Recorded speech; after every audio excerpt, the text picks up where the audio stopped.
Jean-Pierre, vous avez un parcours assez atypique puisque vous étiez destiné à tout à fait autre chose que la chanson. Vous avez fait des études informatiques à Toulouse. Et puis un jour, la chanson est entrée dans votre vie. Vos tubes Macumba disparus ont atteint les sommets du top 50. Vous avez vendu entre 1984 et 1992 4 millions de disques. Alors comment en êtes-vous arrivé là? Écoute, c'est marrant parce que je crois que c'est par l'amour. Je suis fan avant tout. Moi, c'est vrai que j'ai démarré la musique, j'adorais les Beatles, tous ces groupes anglais, les Queen, avec Clapton, etc. Et de fil en aiguille, voilà, les années 80 vont arriver. Je vais faire de la musique plus sérieusement qu'avant parce que je comprends que c'est ma vie. Et là, je vais avoir la chance, parce que je pense que de la chance aussi, un peu de talent, du travail, mais surtout de la chance, d'écrire 2 chansons qui vont rester dans ce panthéon des années 80, voilà, avec, sans le savoir au départ, que ça allait s'appeler comme ça. Pour les bouquets du froid qui ne pensent que moi.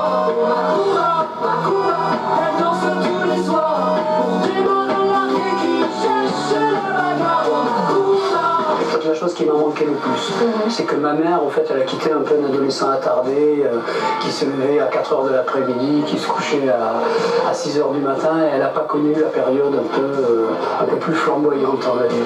Alors au-delà de tout ça, le succès que vous avez connu sur scène, vous êtes toujours resté dans la musique, même après. J'ai eu beaucoup de chance parce que toutes les choses un peu à la mode passent de mode. C'est un peu ça, il faut l'accepter, c'est ce que nous apprend la culture pop anglaise. Voilà. Pendant 10 ans, j'aurais produit une vingtaine d'albums pour plein de maisons de disques différentes. Et la vie a fait qu'à un moment donné, j'ai eu la chance d'être papa à nouveau, de cette grande joie. Et c'est marrant parce que cette petite fille est arrivée en 2001. Et au même moment, le téléphone a ressonné pour ces fameuses années 80. Macumba, Macumba, elle danse tous les soirs. Pour les marins qui cherchent la bagarre. Oh Macumba. D'ailleurs, je le dis souvent, mais on vit en ce moment quelque chose qu'on n'a pas vécu dans les années 80. C'est mieux aujourd'hui finalement. Moi, je préfère, parce qu'à mon âge, on a le recul suffisant. Et surtout dans les années 80, évidemment, on passait beaucoup à la radio, on vendait beaucoup de disques, c'est pas le problème. Mais mine de rien, sur scène, c'était pas ça. Moi, je sais que j'ai réussi à faire péniblement 2 soirs d'Olympia.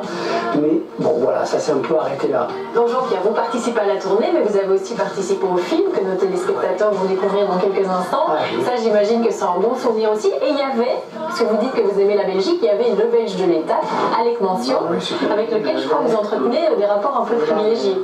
Pas mal. Non, c'est bien. Mais vous oubliez le principal, hein, la chorégraphie. Hein. Ah oui, la chorégraphie. Je n'avais pas compris. Moi, ce que j'aime chez Alec, oui, c'est cette faculté qu'il a, tout d'un coup, voilà, à travailler, à faire 10 spots la matinée pendant qu'on boit un café. Et puis avec Alec, on a surtout composé une chanson dans le bus qu'on prend pour faire la tournée. Et un jour, il arrive avec cette idée incroyable de me dire, t'as vu, j'étais à la gare du Midi, j'ai vu Bruxelles-Toulouse 7h13. Et moi, comme un andouille, j'ai dit, oh ben c'est bête qu'il n'y ait pas Bruxelles-Toulouse 9h12, au moins ça arrive. Mon 9h12, Bruxelles-Toulouse, mon essentiel Toulouse, Bruxelles. Alors Jean-Pierre, vous devez sûrement vous en souvenir, dans les années 80, le 3 mai 86 très précisément, la Belgique remportait pour la seule et unique fois de son histoire le concours Eurovision de la chanson. D'accord. À l'époque, son interprète a 13 ans et demi, elle s'appelle Sandra Kim et elle chante J'aime la vie, elle nous raconte tout de suite sa vision des années 80.